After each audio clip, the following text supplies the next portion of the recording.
Bonjour tout le monde. Et voilà, le coronavirus serait-il un bon pédagogue? La grande question. Il faut savoir que le coronavirus est un virus comme les autres virus. Donc, instinctivement, tous les virus savent que les humains aiment tout ce qui est phénomène de masse. Ainsi, tout ce qui est rassemblement populaire, les microbes et autres virus, ils aiment cela. Ils savent aussi que les humains, Hmm, il leur en faut toujours plus.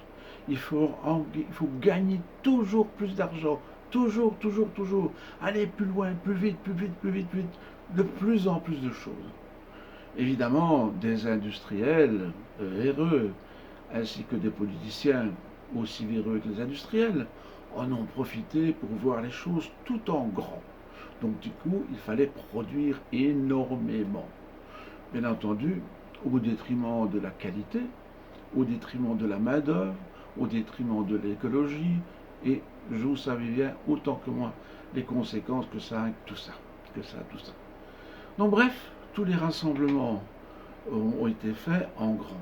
Donc du coup, les virus se sont surtout introduits vers les usines, vers les villes, vers les grandes manifestations où on travaillait. Mais les virus savaient aussi que les humains aiment se récréer. Donc il fallait une façon de se récréer proportionnelle à le monde comme il tournait à cette époque-là. Il y a encore maintenant, il ne faut pas se cacher.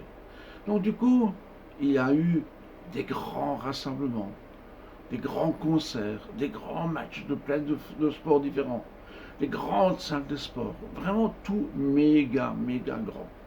Donc du coup, les virus, ils ont eu bien bon de se propager.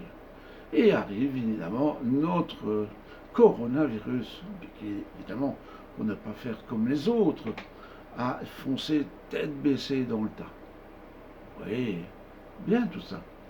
Ça donne à penser que finalement, ils ont profité du système. Ben, comme nous. Comme nous finalement. Seulement, voilà, il a été repéré notre corona. Donc du coup, clac, tous les pays du monde se sont mis en travers pour essayer d'empêcher la propagation, à juste titre. Et il y a des personnes très courageuses qui sont en train aujourd'hui de nous défendre par rapport à cette invasion. Mais donc, voilà, ça commence à un peu bouger. Et nous sommes confinés à la maison, nous devons rester cloîtrés. Mais il y a encore de la résistance. Il y a encore des petites personnes sur Terre, des humains, pas des coronas, des humains qui résistent. Ils se pensent plus intelligents que les autres. Nous avons les radins. Ah, ils essaient d'en profiter pour économiser. Ils vont aller sur les marchés pour y ramasser les produits les moins chers possibles. Nous avons les scrades. Les scrades, c'est des personnages un peu cochonnes, un peu sales. Pour eux, la saleté, c'est comme une cuirasse. Et hop, un bon petit coup de grouge ou de gnôle, ça fait diluer tout et ça tue les microbes. Nous avons aussi, bien entendu, les moigeux, les vantards. Eux, ils savent toujours mieux que les autres. Donc, eux, c'est normal qu'ils se pavanent dans les parcs et qu'ils font leur jogging comme ça, à proximité d'autres personnes. Parce que eux savent. Et nous avons aussi, bien entendu, les Rambo. Eux savent mieux que les autres.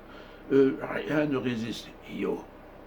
Évidemment, cela continue à propager le virus. Mais il reste quand même qu'il y a quand même beaucoup de personnes, comme vous et moi, qui restons confinés à la maison. Alors, où serait le travail pédagogique du coronavirus là-dedans? Mais si on y pense bien, le coronavirus est peut-être tout simplement là pour nous expliquer quelque chose que nous, les humains, nous avons oubliées. Mais il faut décortiquer la leçon. Et la première leçon, c'est de se dire non, le coronavirus n'est pas là en train de dire qu'il est pour l'inclusion. Non, il n'est pas pour l'inclusion. Parce que la preuve, c'est qu'il n'aime pas que nous restions cloîtrés à la maison.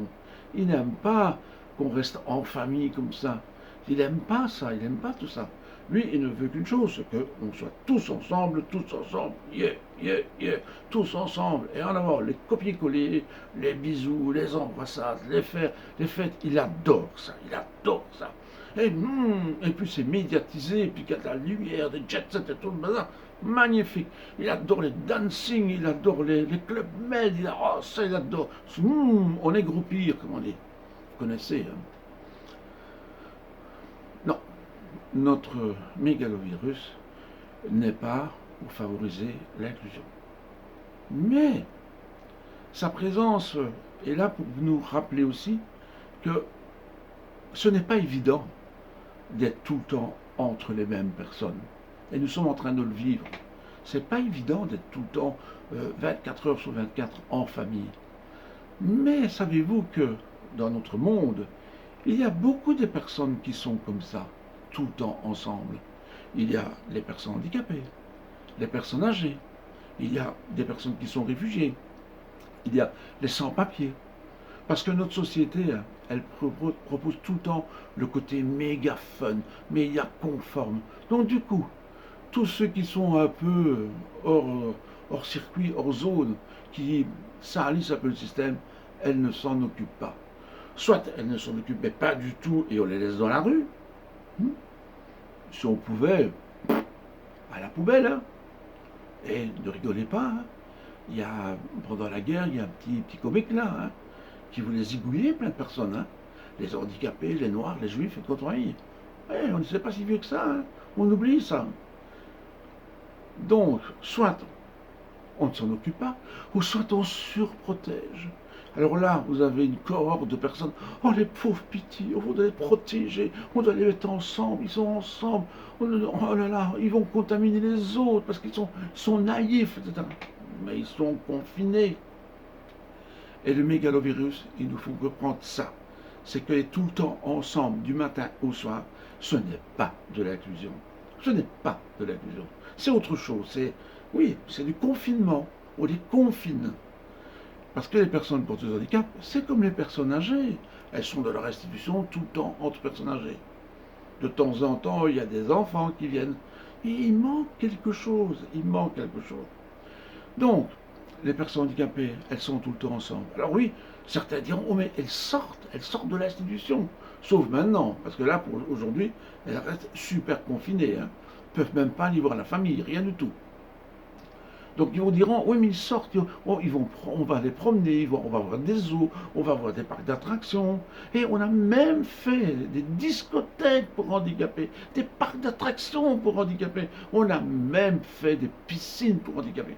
Vous vous rendez compte qu'est-ce qu'on les aime? On les aime parce que ça rapporte.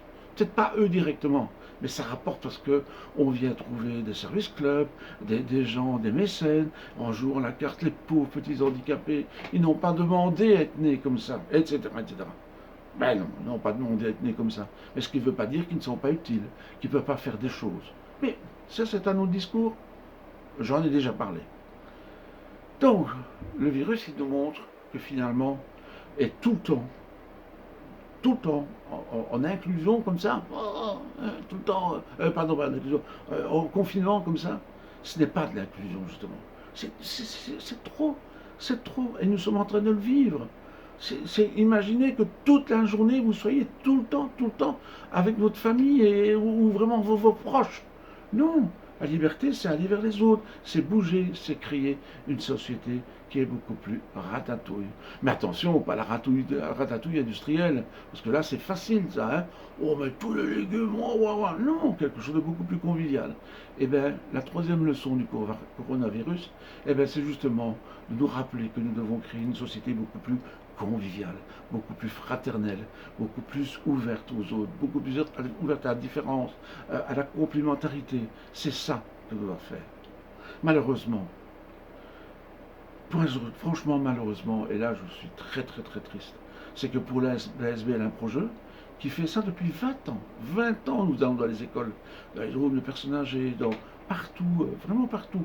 20 ans qu'on explique même à des élèves ce qu'est l'inclusion et qu'on rappelle qu'on ne doit pas aller vers une société formatée comme elle l'est aujourd'hui. Eh bien, je pense qu'aujourd'hui, le combat d'un projet s'arrête. parce que nous n'avons plus d'argent. C'est terminé.